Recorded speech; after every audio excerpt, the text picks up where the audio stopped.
চট্টগ্রামের ঐতিহ্যবাহী মাংসের কোয়াব।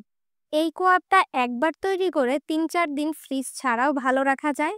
যারা প্রিয়জনদের কাছে বিদেশে মাংস পাঠাতে যাচ্ছেন, তারা কিন্তু এভাবে মাংসের কোয়াব তৈরি করে পাঠিয়ে দিতে পারেন।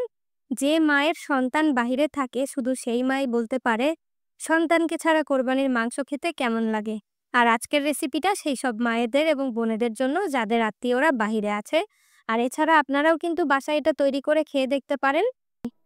হ্যালো পরাণের ভাই ও বোনেরা, আমার আজকের এপিসোডে তোমাদের সকলকে স্বাগতম। আমি সোনিয়া আর আপনারা দেখছেন আমার চ্যানেল কুকিং উইথ সোনিয়া। আজকের রেসিপিটা নিশ্চয়ই আপনাদের ভালো লাগবে।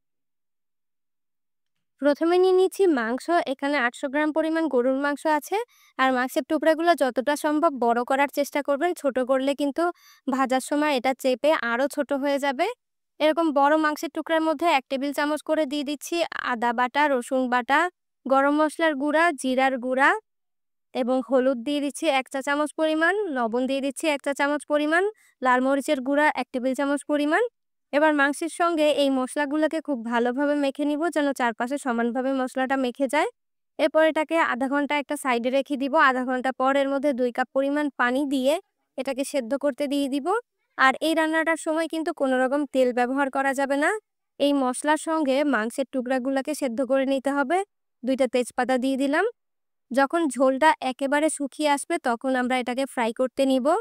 আর চেষ্টা করবেন সবসময় এই রেসিপিটা করার সময় একটু বেশি করে মাংস নিতে, কারণ এটা খেতে এত বেশি মজার হয় যে কেউ একসঙ্গে 1 কেজি মাংস খেয়ে ফেলতে পারবে। আর এটা কিন্তু পান্তা ভাতের সাথে খেতে দারুণ মজার, একবার হলেও ট্রাই করে দেখবেন। এছাড়া আপনারা ডাল ভাতের সাথেও কিন্তু এই মাংসের টুকরাগুলো নিয়ে খেয়ে ফেলতে পারেন। এই জন্যই কিন্তু এইভাবে মাংসের কোয়াবগুলো তৈরি করে আমরা কয়েকদিন সংরক্ষণ করে রাখি কোরবানির সময়।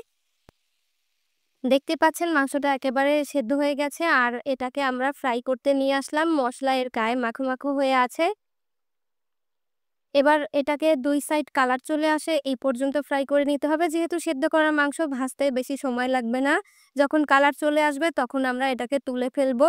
দেখতেই পাচ্ছেন এটা কত সুন্দর গোল্ডেন কালার হয়ে আসছে উপর থেকে। অথেন্টিক চট্টগ্রামের রেসিপিতে কিন্তু এই মাংসগুলোকে মাংসের তেলে ভাজা হয়। যেহেতু আমার কাছে মাংসের তেল ছিল না, তাই আমি এটাকে সয়াবিন তেলে ভেজে নিচ্ছি।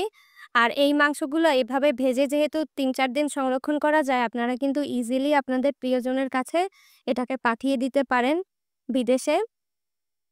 আর আমার এই রেসিপিটি নিশ্চয়ই বাসায় ট্রাই করবেন, কারণ এটা অনেক বেশি সুস্বাদু। আমি যখন তৈরি করেছি, আমি ভিডিও শ্যুট করার আগেই কিন্তু অর্ধেকটা খাওয়া হয়ে গেছে। তারপরে আপনাদের এটাকে ভেঙে দেখাচ্ছি।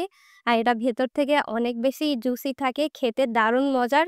যে কেউ কিন্তু খালি কোনো ভাত ছাড়াই এটা খেয়ে ফেলতে পারবেন। দারুণ মজার এই রেসিপিটি।